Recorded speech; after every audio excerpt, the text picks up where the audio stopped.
First at noon, hurricane season is heating up. Invest 97 is now Tropical Storm Erin. The system is in the far eastern Atlantic, just west of the Cabo Verde Islands.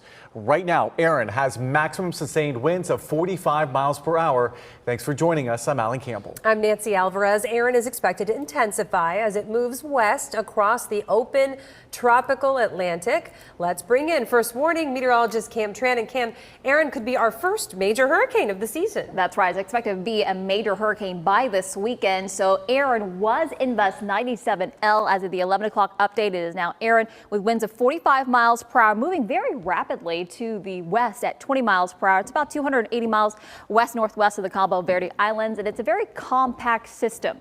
As it moves west into the Atlantic, western and central Atlantic, it's expected to gradually intensify. You can see as we go into late day Wednesday night, Erin is expected to intensify to a Category 1 hurricane late Wednesday evening. And then as it continues its west-northwesterly track towards the western Atlantic, it is expected to be a Category 3 hurricane by Saturday morning with winds of 115 miles per hour. So where Erin goes after that, still to be determined. It's still uncertain where it's going to go, but we have to monitor this closely, at least on its latest track right now, not expected to impact any land. It will move west into marginally warmer waters as we go the next couple days, but it really rapidly intensifies as we go into late week because it's going to be moving into significantly warmer waters and also less dry air as well. I'll have a look at the computer models with Erin and show you those models as well as our local forecast here at home. Another stormy afternoon. That's coming up in about 15 minutes. Right now, let's get you back to that breaking news in Volusia County.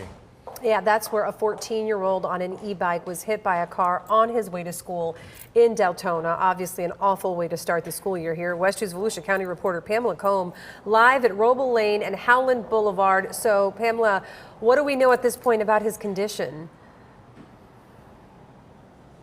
Well, we don't know much aside from the fact that he was conscious when Air 1, which is the sheriff's office chopper, landed in the middle of Howland Boulevard and airlifted him to the hospital. Right now, the scene has been cleared, but take a look at this video from just 30 minutes to an hour ago. You can see an e-bike and a backpack left behind. The sheriff's office confirms it was a person driving a Kia Soul who hit the boy. VSO says he was pinned under the car, and according to them, several bystanders and even a tow truck helped get him out. One witness saw the 14-year-old get strapped up and airlifted by Air 1. Investigators say he is not a Volusia County student. They do believe he possibly attends a nearby private school. And I seen a lot of blood in his head. You know, they had like a bandage over his head, and the helicopter landed right in front of our house and just took him in. You know, I'm pretty sure their parents must be devastated on the first day of school.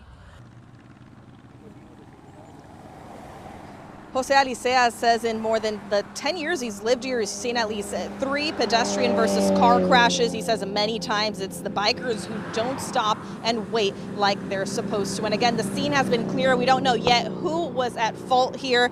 But again, the 14-year-old is alive. We don't have an update on his condition just yet, but he is at an Orlando hospital getting treatment. Covering Volusia County, live in Deltona, Pamela Combe, WESH 2 News.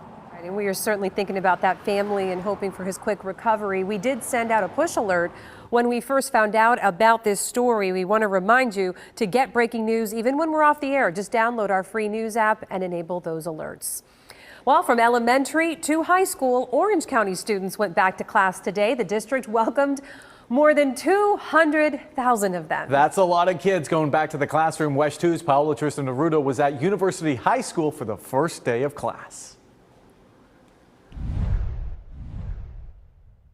Traffic was off to a strong start this morning, a big indicator that school is back in session. Dozens of buses left the lot dark and early to pick up students all across the district. Things went smoothly on the first day of school, and safety and security is top of mind. We have nearly 200 school resource officers that are deployed throughout all of the schools here in Orange County. We also have our new threats assessment and threat management unit, which is one of a kind.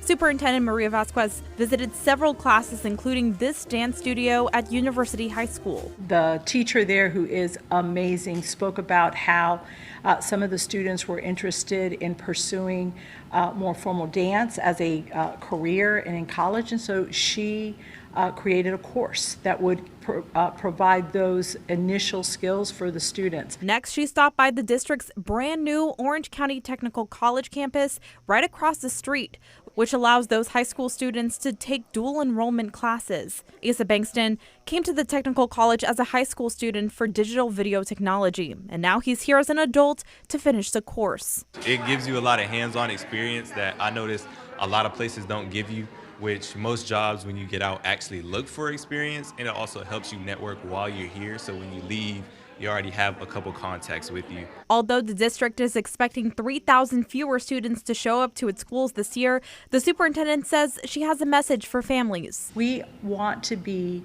the #1 choice for our families, and we know how important it is for them to be engaged as part of that process.